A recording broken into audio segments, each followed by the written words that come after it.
Well, it's a new year, and we have a new segment for you. It's called Bad Ideas. It's a look at the policies and the laws of states and cities that simply don't exactly work or have actually made life worse for the people who live under them.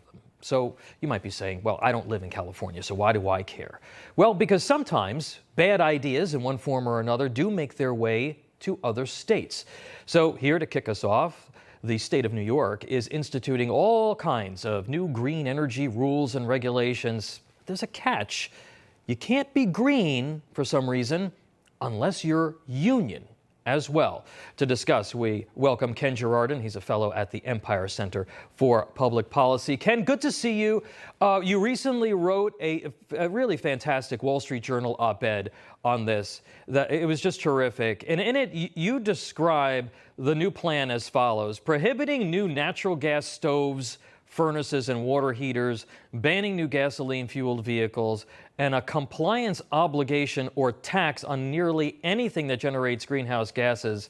But all of these projects that the state is trying to administer, there has to be some sort of union component to them. Talk to us about this bad idea. There is. New York is in the process of undertaking this radical reconfiguration of its economy. They've adopted something called the Climate Leadership and Community Protection Act, and it's going to do a combination of banning things and mandating other things. And you mentioned the bans on new natural gas heaters or oil hot water heaters, but a lot of it is about mandating major renovations, mandating new renewable construction, new energy storage facilities.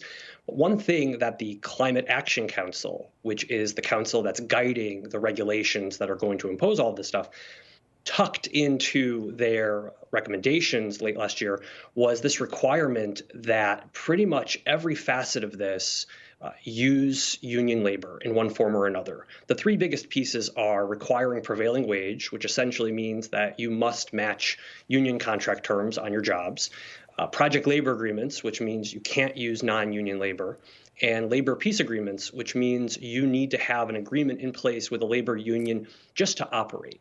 Wow. Now, the wild part about this is ostensibly a necessary project to save the planet and should be done with this great level of urgency.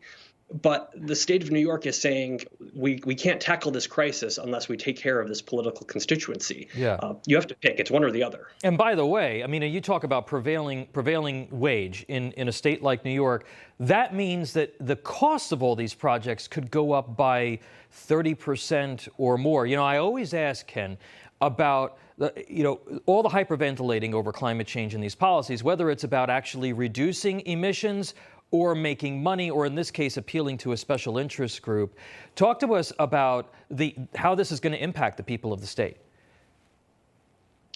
The impact is going to be substantial. I mean, just the idea that you're going to ban gas-powered cars in a matter of years is going to radically change the way a lot of folks operate. Electric vehicles just aren't compatible with the way of life in a lot of parts of New York. But this is going to raise the cost of the building renovations that supposedly need to be done so hurriedly. It's going to make the state's own goals less attainable. These were already lofty goals if they had an honest, all hands on deck, anything goes as quickly as we can approach. Right. Going and saying we need to only use 1/3 of the construction force in the state, which is the only part that's unionized, is going to make it a lot harder to attain those goals. Yeah, think about the tens of thousands of workers that are going to now be boxed out of all of these supposedly necessary projects in order to meet the emissions goals. Ken, I want to move on to another bad idea, and this one is rather unique to New York, and it's called the Scaffold Law. What is it, and why is it a bad idea for New York and for its residents? Scaffold law began in 1885 with the state of New York as taller buildings, 10 stories or more, started to get built. The state of New York put rules in place for how scaffolding was going to work and how liability was going to work if somebody got hurt on one of these jobs. The big problem with scaffold law is that it's been interpreted by the courts so many ways to do two really bad things. First, it prevents juries from considering employee negligence or misconduct in any way when somebody gets hurt on a job. That means somebody could be stoned, somebody could be messing around, not using safety equipment, and there's still absolute liability on the employer if somebody gets hurt.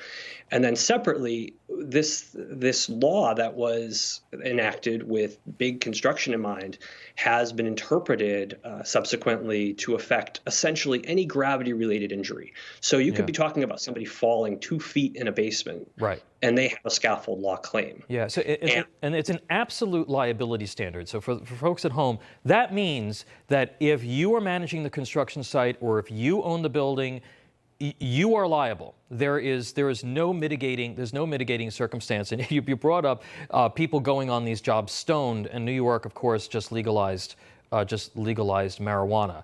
It's the only law of its kind, really, in the world. What does it do to costs, particularly when it comes to the insurance market? In terms of cost, there was a ballpark estimate a few years ago that it adds $2 billion to the cost of public and private construction annually. There was one estimate that Scaffold Law alone added $200 million to the cost of the new Tappan Zee Bridge outside New York City. So the cost is tremendous, and it goes beyond cost. There have been cases where people have struggled to get insurance underwriters to write a policy for bridge construction because folks look and see at just how financially awful it can be to sell insurance on construction projects in New York. And sometimes the carriers just don't want to be there anymore. Well, those are definitely some bad ideas. Folks out there, don't let this happen to you. Ken Girardin of the Empire Center in New York, thanks for being here. Thanks for having me, Tom.